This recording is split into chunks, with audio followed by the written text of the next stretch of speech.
Hermanos, vamos a continuar con este mensaje acerca de las buenas nuevas sobre el perdón, es decir, el perdón de Dios y el perdón que opera en nosotros también hacia los demás. Vamos a basarnos en el versículo clave. Yo quiero que ustedes miren conmigo primeramente el versículo clave. ¿Cuál es el versículo clave? Está en Efesios 4:32.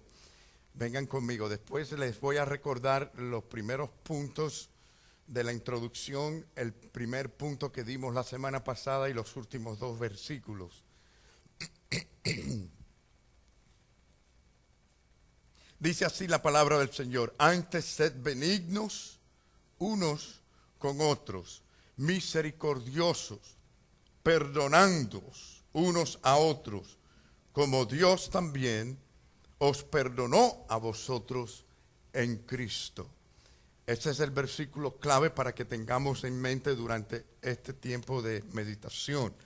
Dijimos la semana pasada que este mensaje nos viene a cada uno de nosotros muy bien y con nuestro nombre, porque todos somos pecadores y en alguna manera, en alguna forma, hemos sido ofendidos y ofendemos también a otros.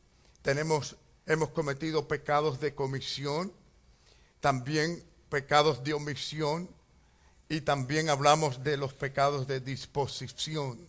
A veces no es lo que hacemos, sino lo que dejamos de hacer, o a veces la actitud que tenemos hacia las demás personas, o hacia Dios o hacia nosotros mismos. Es decir, estas cosas nos indican a nosotros que somos pecadores. La Biblia los revela que somos pecadores. Hablamos sobre esto y de la necesidad que tenemos, ¿verdad?, de arrepentirnos de nuestros pecados. En primer lugar, dijimos que Dios nos ofrece el perdón y Dios, a través del perdón, nos permite que estemos a bien con Él. Y este es el primer punto, y quizás podamos decir que es la base, es decir, lo más importante, estar a bien con Dios, para que las demás cosas puedan caer en su lugar. Muchas cosas no caen en el lugar que tienen que estar en nuestra vida, porque nuestra relación con Dios está quebrada por alguna parte. Y quiero compartir con ustedes los últimos dos versículos que tratamos en el primer punto para pasar al segundo. En Hechos 2:38. Hechos 2:38 es los últimos dos puntos que tratamos antes de llegar al segundo punto. Es decir, Hechos 2:38 dice: arrepentíos. Es un llamado de Dios, la necesidad que tenemos de arrepentirnos. Arrepentíos y bautícese cada uno de vosotros en el nombre de Jesucristo para perdón de pecados. Es decir, hay un llamado al arrepentimiento. Vemos también que el apóstol Pedro habla del arrepentimiento más adelante en Hechos 17:31 y 30 y 31. Dice: pero Dios, habiendo pasado por alto los tiempos de esta ignorancia, ahora manda a todos los hombres en todo lugar que se arrepientan, por cuanto ha establecido un día en el cual juzgará al mundo. ¿Con qué? Con justicia, la justicia de Dios. En otras palabras, de esta no se escapa nadie, ¿no? ¿Han oído esa? De esta no se escapa nadie. Dios juzgará a cada ser, a cada persona en algún momento. Y esa es la razón por qué es importante que cada persona reconozca que es pecador, que ha ofendido a Dios al violar las leyes de Dios y por lo tanto necesita arrepentirse. Y como dijimos, no es solamente lo que hacemos, sino también a veces lo que dejamos de hacer. Ahora, vamos al segundo punto. A través del perdón de Dios, Dios nos lleva a nosotros a estar a bien con los demás, es decir, con otras personas. Y las palabras de nuestro texto precisamente nos hablan a nosotros de que si Dios nos ha perdonado, nosotros tenemos también que perdonar a los demás.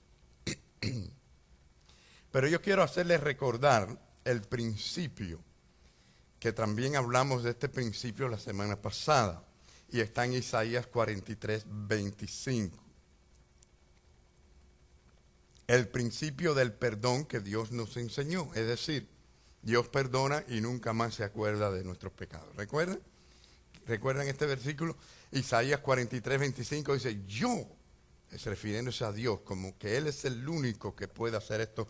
Yo soy el que borro tus rebeliones por amor de mí mismo y no me acordaré de tus pecados. Es decir, la base está en que Dios nos enseña que cuando hay perdón hay que olvidar. Este es el principio. Dios lo aplica de esta manera a nuestras vidas. Por lo tanto, cuando usted aplique el perdón hacia otro, usted debe aplicarlo de la misma manera.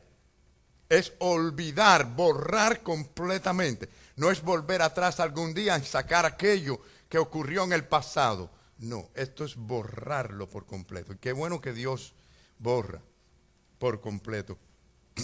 Qué bueno que Dios no se acuerda de nuestros pecados una vez que nos haya perdonado.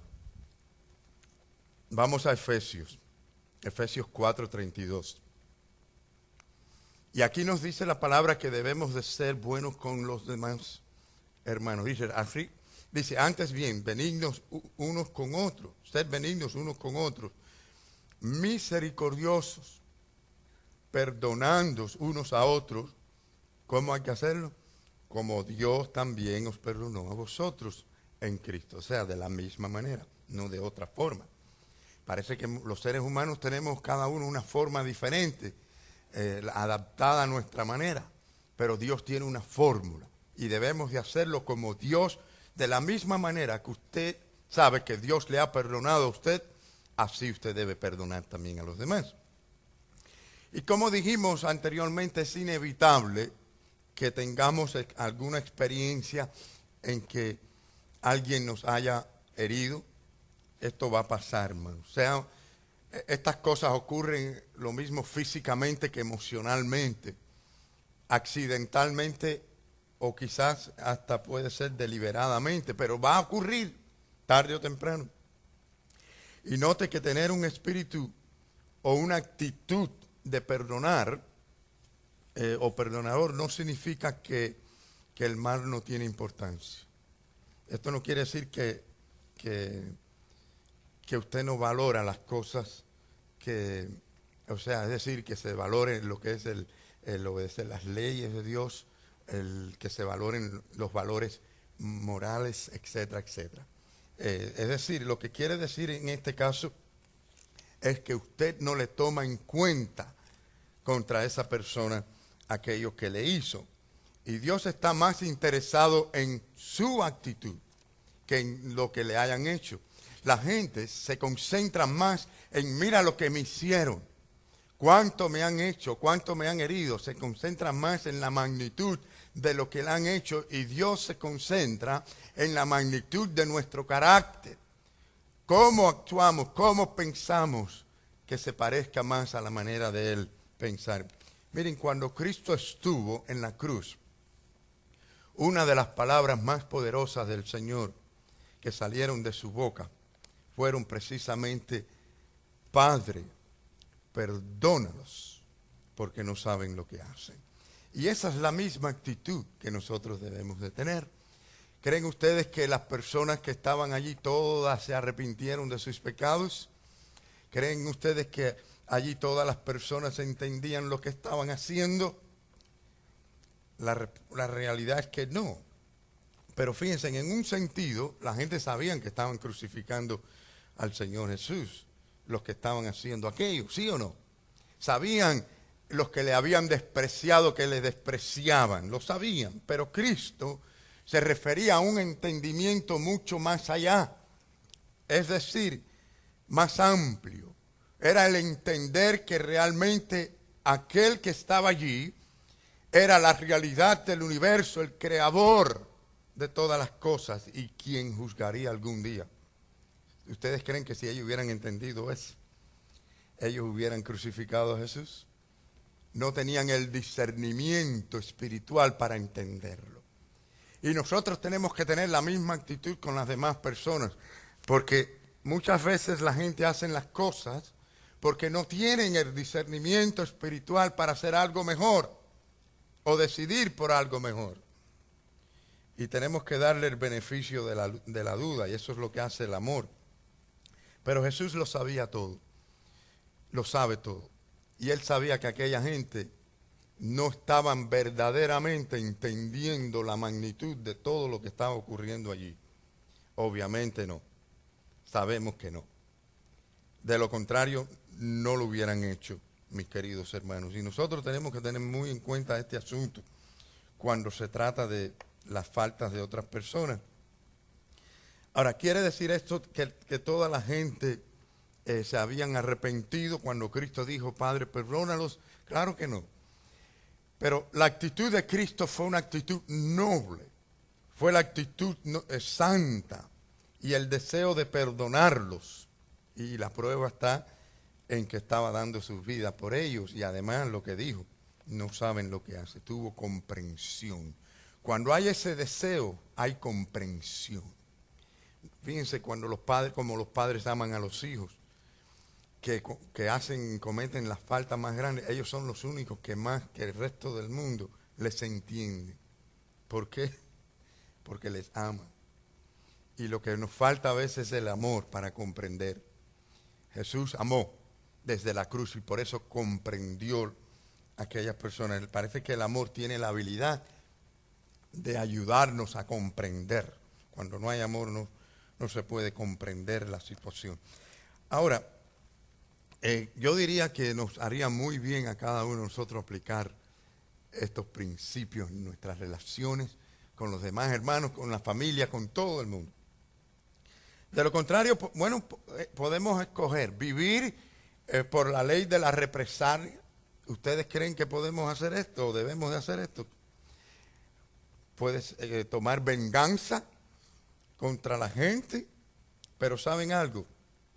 Los que hacen esto tarde o temprano descubren que guardar esto en el corazón, esta hostilidad dentro del corazón trae más daño a la persona que al otro.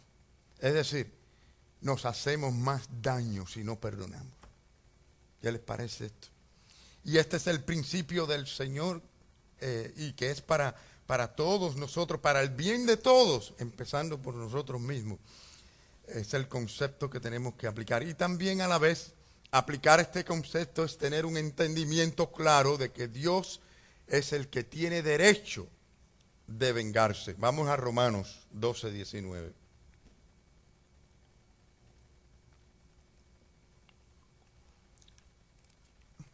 Ahora, no piense que vengarse de alguien es solamente matar a una persona.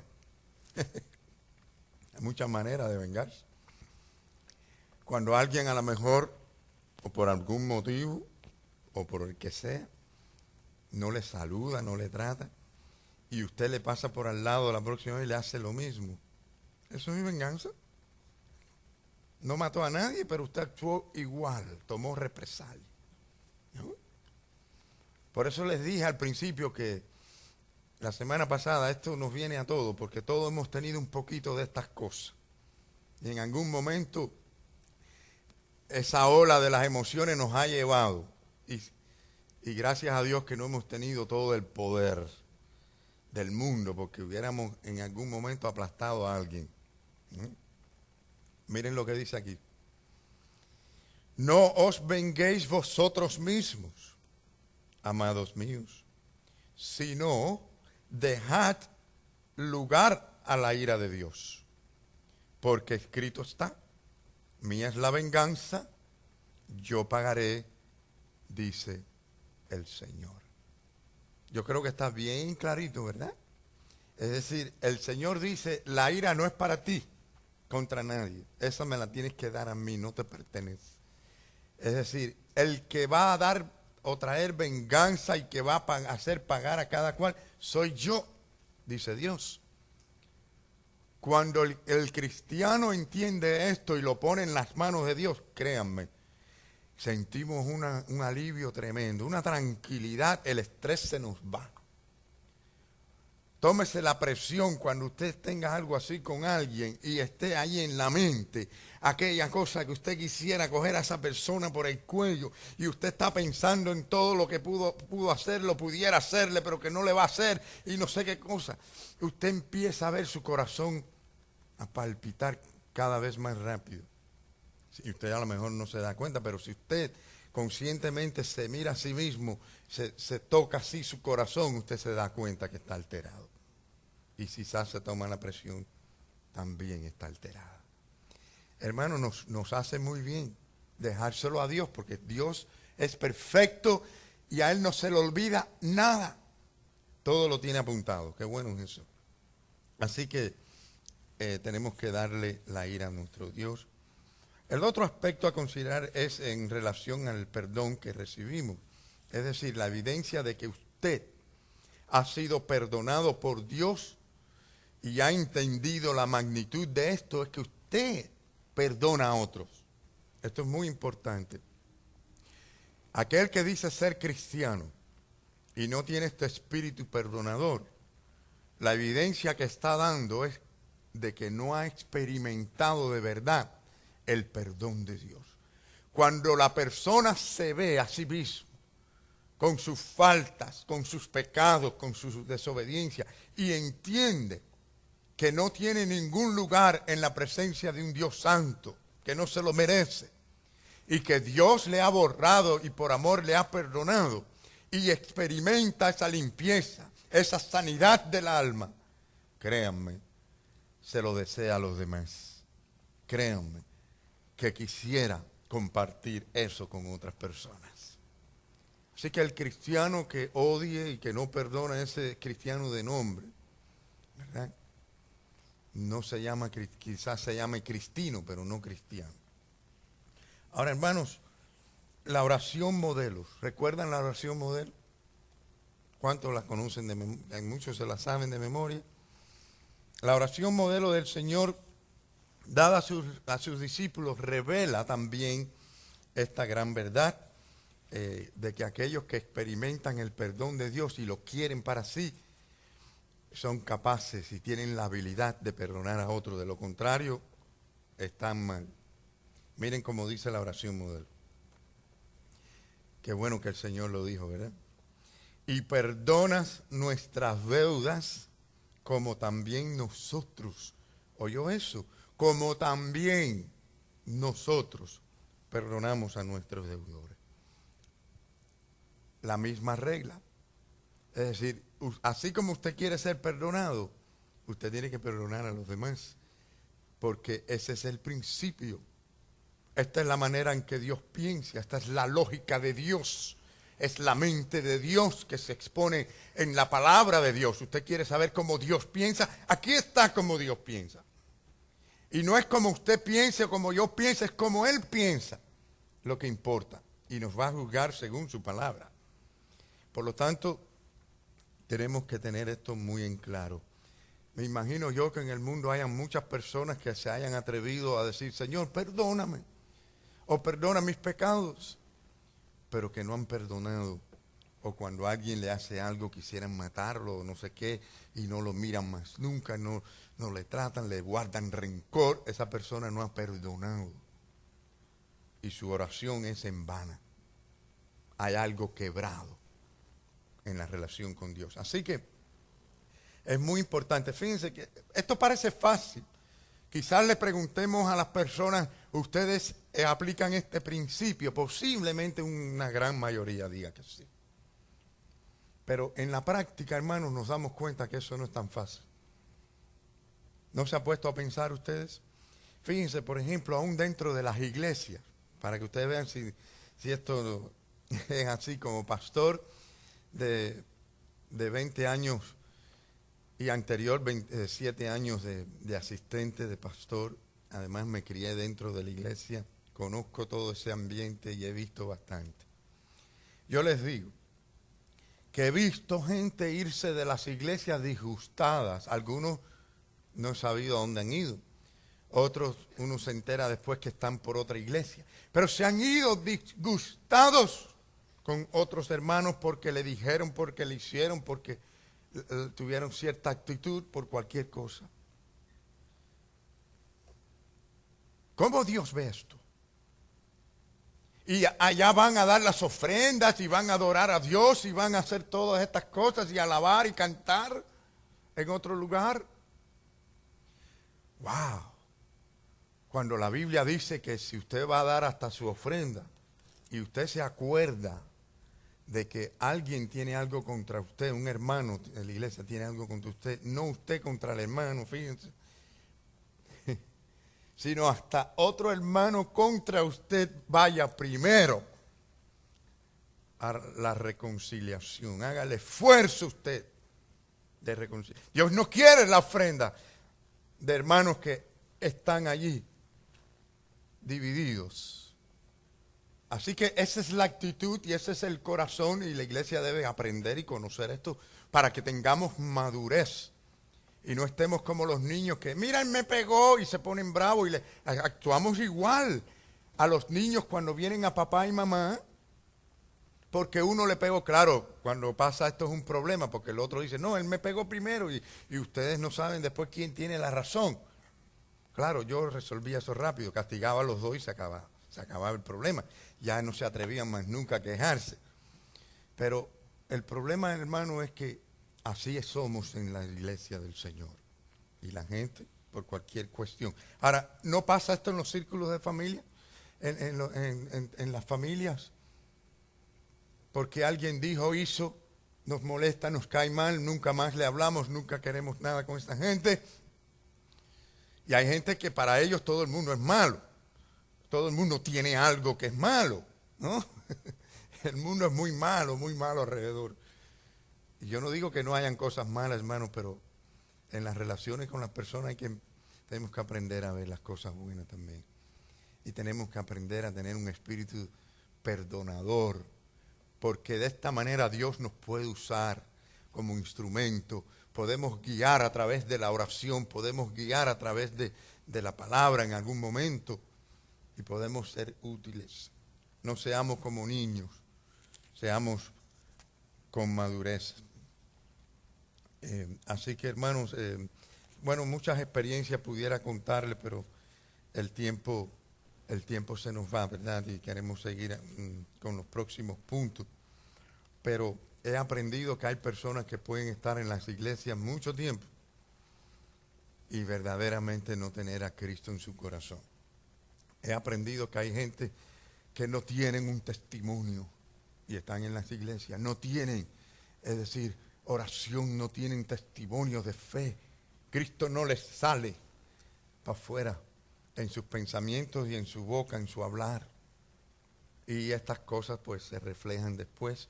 Aunque hay cristianos, dirían que hay cristianos débiles y cristianos inmaduros que también tienen que aprender. Pero, hermanos, el punto es que hagan la gente lo que hagan.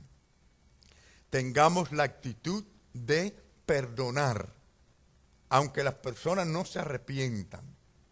Y si es alguien contra nosotros, no lo dejes así. Vaya a esa persona, no le tenga miedo a esto. Dios va a traer bendición. Y dígale, hermano, siento que hay algo entre nosotros que no es de Dios.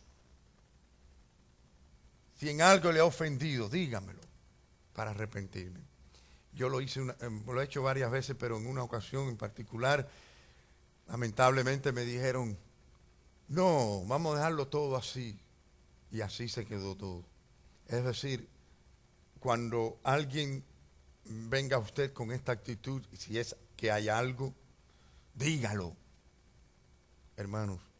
Y si no lo hay, abrace a ese hermano y diga, perdone porque a lo mejor no lo he tratado de cierta manera y mi mente ha estado en otra cosa. Pero, hermanos, tenemos que comunicarnos, tenemos que compenetrarnos y amarnos como hermanos. Y los malos entendidos siempre los va a haber. Lo peor no es eso, sino es lo que hacemos después en reacción a estas cosas. Vámonos a Gálatas 6.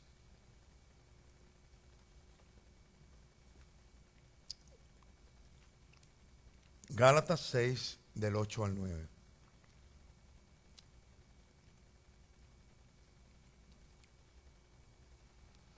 Dice, porque el que siembra, acá está en la pantalla por si alguno no tiene la Biblia. Porque el que siembra para su carne, de la carne segará corrupción. Mas el que siembra para el Espíritu, del Espíritu segará vida eterna.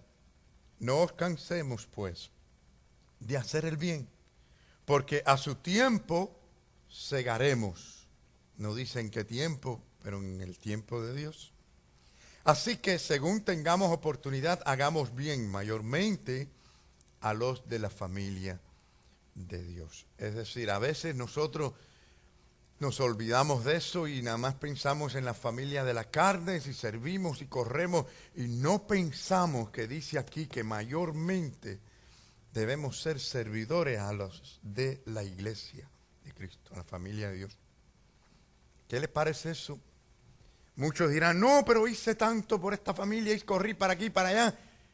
Pero la familia de Dios es la familia con que estaremos, con quienes estaremos por la eternidad. Y el Señor quiere que también nosotros hagamos unos por los otros. Ahora, ¿cómo va a suceder eso si no nos conocemos? ¿Cómo va a suceder eso si no nos comunicamos, si nunca nos llamamos, si nunca hablamos, si nunca nos preguntamos? Esto no va a caer del cielo. Esto no va a venir por correo en una carta. Usted tiene que trabajarlo, elaborarlo. Y los hermanos en la iglesia tienen que esforzarse. Y más para aquellos que no son de esa naturaleza. Tienen que hacer el esfuerzo de acercarse a aquel a quien nunca han saludado, a aquel a quien no conoce, preguntarle. No conocemos, a veces estamos años en las iglesias y no conocemos a nadie. Hermanos, no somos tantos, miles, y además eso no quiere decir que usted tiene que conocer a 1000 personas. En una iglesia grande siempre hay grupos pequeños, de la clase de escuela dominical, aquellos que están a su alrededor, a todo lo que usted pueda alcanzar. Es decir, esto no es se acabó el culto, dijeron amén y me perdí, sino saludar a la gente, ver al hermano, preocuparnos. Es un tiempito chiquito que Dios nos da. Pero más que esto, durante la semana, orar por los hermanos, preocuparnos unos por otros y saber quién está enfermo, quién necesita oración. Hay hermanos que no tienen una idea, a menos que lo pongamos en el boletín. Pero debemos de tener esto en cuenta porque dice la palabra del Señor mayormente a los de la familia de Dios. Bien, el tercer punto, a través del perdón, Dios nos capacita para estar a bien con nosotros mismos. Uno de los problemas que a veces hay con las personas es que no se perdonan a sí mismos. Esto parece sencillo, pero lo llevan tan adentro que muchas veces la gente alrededor no se da cuenta. Pero hay algo que paraliza a muchas personas de ser quienes pudieran ser, y es porque tienen dentro de ellos las culpabilidades o los fracasos del pasado que no los deja seguir hacia adelante. Y por supuesto que si usted ha experimentado el perdón de Dios en su vida, usted puede tener esa capacidad de perdonarse a usted mismo.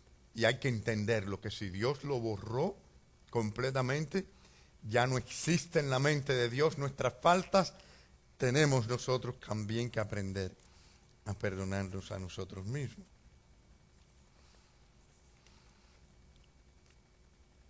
El apóstol Pablo hubiera sido la persona que más frustrada en su vida, hubiera sido la persona con un estado de ánimo melancólico y deprimido, quizás porque tuvo un pasado antes de convertirse muy difícil. Ustedes saben que Saulo de Tarso, es decir, quien llegó a ser el gran apóstol Pablo, persiguió a los cristianos, a la iglesia, y algunos hasta han dicho que el aguijón que tenía en la carne era ese malestar que sentía por haber perseguido a la iglesia. Y yo digo, qué barbaridad tan grande. Él mismo enseña en la palabra, cuando él le habla a los filipenses, que tenemos que aprender a olvidar y dejar atrás el pasado. Miren conmigo Filipenses 3:3. Filipenses 3:3. Y es muy bueno para Ya que estamos todavía comenzando un nuevo año, tener este concepto en mente, ¿no? Olvidando ciertamente lo que queda atrás y extendiéndome a lo que está delante. O sea, reconoció que habían algunas cosas que él tenía que dejar atrás y olvidarlas. Él entendía este principio. Primero es el esfuerzo de olvidar, de no darle pensamiento a los fracasos y a lo que pasó y a lo que me hicieron y estas cosas que más bien nos hacen daño. Porque ¿puede alguien regresar al tiempo? Nadie, ¿verdad? Entonces quiere decir que no lo vamos a resolver.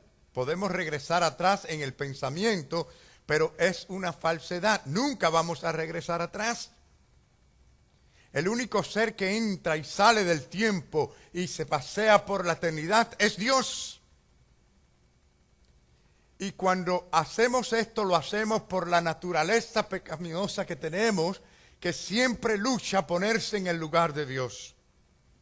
Inconscientemente regresamos y regresamos porque queremos arreglar el pasado.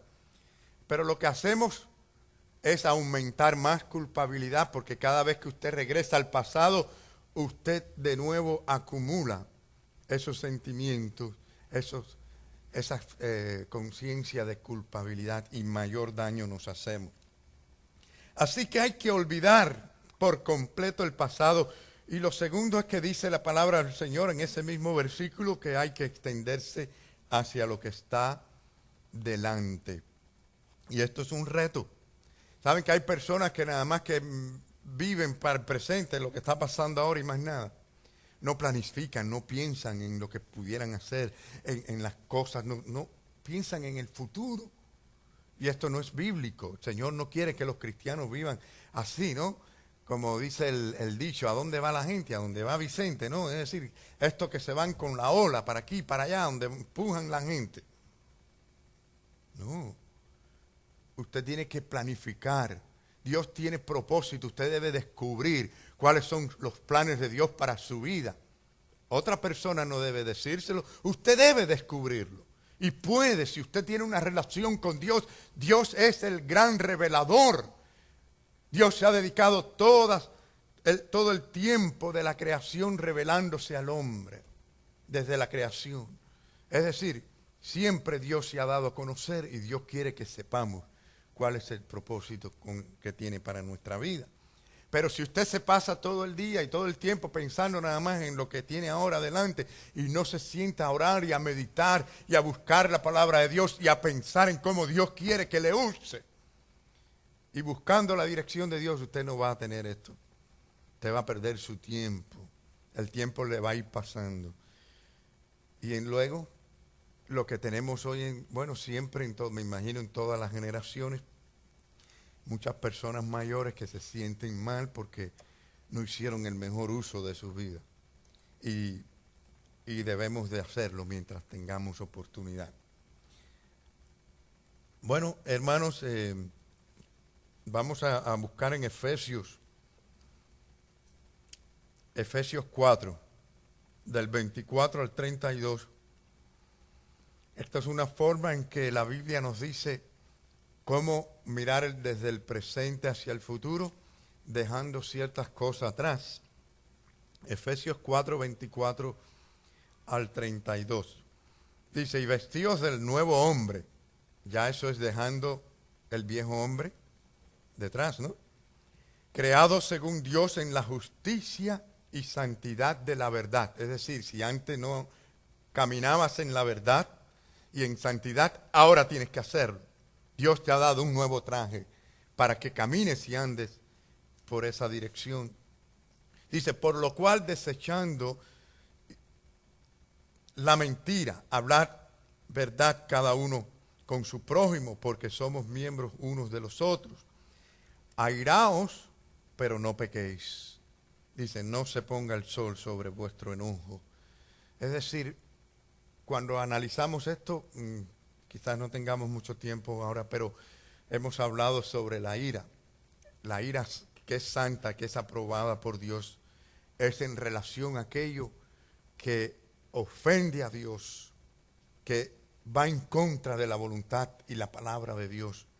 Pero cuando analizamos, la mayoría de los seres humanos sentimos ira por algo que me hicieron, que me dijeron, por algo que no pude alcanzar o que no tengo, o por alguna otra cosa. Pero aquí se refiere a las cosas justas, pero aún así no llevarlo al punto de pecar. Y por eso dice, no se ponga el sol sobre vuestro enojo. Bueno, algunos dicen que eso quiere decir que cuando ya se acuestan, que se arreglen, que no se acuesten a dormir con eso en la mente, pero eso no es lo que entiendo que está diciendo acá, porque usted puede tener este problema en la mañana y esto no está diciendo que se pase todo el día con este problema en la cabeza. Lo que está diciendo es que no le des calor. Cuando el sol se pone encima de algo ahí, le da mucho calor, ¿verdad? No le pongas calor a esto, que nos hace daño. Y esta es la forma en que creamos ciertos pensamientos que no agradan a Dios. Y dice, ni deis lugar al diablo, o sea, en el mismo contexto. Porque el diablo se mete, cuando usted le da ahí al pensamiento, el diablo tiene ventanas abiertas para entrar. Por eso es que no podemos darle calor al asunto. Ahora, el que hurtaba no hurte más, sino trabaje, haciendo con sus manos lo que es bueno para que tenga que compartir con el que padece necesidad. Ahora, entiendan, hermano, el apóstol no está tratando de hacer una lista de todos los pecados, obviamente. Está mencionando algunos que quizás conocía de algunos hermanos de la iglesia, pero la idea es que todo lo que sea en relación a desobediencia a Dios, a la vida del hombre viejo, hay que dejarla enseguida. Ponernos el traje del Hijo de Dios, la hija de Dios, que está para agradar a Dios con su vida. Y dice, ninguna palabra corrompida. Eso es muy común hoy en día en todas partes, hasta por la televisión no se puede ver una película que no salga fenómenos por la boca de la gente. Ninguna palabra corrompida salga de vuestra boca, sino que la que sea buena para la necesidad, edificación, a fin de dar gracia a los creyentes. Y no se vale decir, bueno, yo nada más las digo cuando estoy muy bravo, muy molesto, ¿no? Si es cuando más cuenta, ¿no? O sea, usted puede hablar muy bonito todo el tiempo, lucir muy agradable, muy bueno, muy noble, y cuando lo pinchan, ahí se formó, lo que sale es un fenómeno. No, hermanos, en esos momentos cuando hay que hablar bien, con sabiduría de Dios, con entendimiento, con amor. Y si no sabe qué decir, mejor no digas nada. Como me decía a mí una vez un pastor, me decía, es mejor en esos momentos, si uno no va a hablar algo que beneficie, que edifique, morderse la lengua aunque salga sangre. Y es preferible, hermanos. Bueno, dice, muy importante esto, hermanos, porque cuando no vivimos así, entristecemos al Espíritu de Dios. Dice, y no contristáis al Espíritu Santo de Dios, con el cual fuisteis sellados para el día de la redención. Quítense de vosotros toda amargura, enojo, ira, gritería, maledicencia y toda malicia. Antes sed benignos unos con otros, misericordiosos, perdonándoos unos a otros, como Dios también os perdonó a vosotros. Les voy a decir nada más los puntos y el versículo bíblico de los próximos puntos para terminar. El próximo es a través del perdón de Dios. Dios nos invita a alabar con gozo. Miren, cuando David se vio pecador y se arrepintió en el Salmo 51 que tenemos aquí, él terminó por alabando a Dios. Hubo alabanza cuando hemos experimentado el perdón de Dios. Dice el Salmo, ten piedad de mí, oh Dios, conforme a tu misericordia. Conforme a la multitud de tus piedades, borra mis rebeliones. Lávame más y más de mi maldad y límpiame de mi pecado. Crea en mí, oh Dios, un corazón limpio y renueva un espíritu recto dentro de mí. Este debe ser el deseo de todo cristiano y es su oración. Dice el versículo 15, Señor, abre mis labios. Después que está limpio por dentro, la boca se puede abrir para que salga algo que honre a Dios. Y dice, Señor, abre mis labios y publicará mi boca tu alabanza. Para poder alabar a Dios bien tenemos que estar limpios. Bien, en quinto lugar, a través del perdón de Dios, Dios nos invita a participar en el servicio. Tenemos el caso de Isaías. Cuando Isaías se vio pecador y Dios le perdonó, pudo convertirse en un siervo de Dios. Miren en Isaías 6 conmigo, versículos 5 al 7. Isaías 6, 5 y 7 al 8. Porque a veces brincamos de un versículo a otro para hacerlo breve. Dice, entonces dije, ay de mí que soy muerto, porque siendo hombre inmundo de labios y habitado en medio de pueblo que tienen labios inmundos, han visto mis ojos al Rey, Jehová de los ejércitos. Él se vio sucio, inmundo de labios. Quiere decir que él sabía que su corazón tenía pecados al verse delante de Dios. Dice la Biblia que de la abundancia del corazón habla la boca. Y en algunas cosas que hablamos, pensamos, decimos, sale lo que tenemos por dentro. Y él lo reconoció. Y Dios mandó a uno de sus serafines con un carbón encendido, por lo menos esto fue lo que él vio. Y con esto Dios perdonó al tocar sus labios sus pecados. Es el método que Dios quiso usar en ese momento. Recordemos que Cristo no había venido, vino muchos cientos de años después. Y Dios quiso usar ese método. Y miren lo que pasó. Versículos 7 y 8. Y tocando con él sobre mi boca, dijo, he aquí, esto tocó tus labios y es quitada tu culpa y limpio tu pecado. Después oí la voz del Señor que decía, ¿a quién enviaré? ¿Y quién irá por nosotros? Entonces respondí yo, heme aquí, envíame a mí. El hombre estaba ahora limpio, perdonado, pero listo también para servir a Dios. La gente a veces no sirven a Dios porque simplemente tienen suciedades en sus corazones, no pueden ser útiles. Cuando estamos limpios delante de Dios, Dios nos usa y podemos decir, Señor, heme aquí, envíame a mí. Y finalmente, a través del perdón de Dios, Dios nos llena el corazón de esperanza y sueños del cielo. Qué triste ver cristianos agarrados de este mundo, amando a este mundo más que las cosas de la vida venidera, la vida gloriosa que nos espera. Y en Apocalipsis 7:13 vemos cómo, del 13 al 15, vemos cómo los que están en el cielo son aquellos que fueron lavados por la sangre de Cristo, los que fueron perdonados por la sangre del Cordero de Dios. Y en Juan 14, del 2 al 3, Cristo dijo, en la casa de mi Padre muchas moradas hay. Voy pues a preparar un lugar para vosotros. Vendré otra vez y os tomaré a mí mismo, para que donde yo estoy, vosotros también estéis. Ojalá que todo cristiano viva con el gozo de la vida que nos espera. Pero ¿saben por qué muchos pierden eso? Porque no están limpios por dentro. Lo bueno es, o la buena noticia, es que Dios nos perdona y que podemos venir a Él y ser limpios por la sangre preciosa de nuestro Señor Jesucristo. Que el Señor nos bendiga a todos.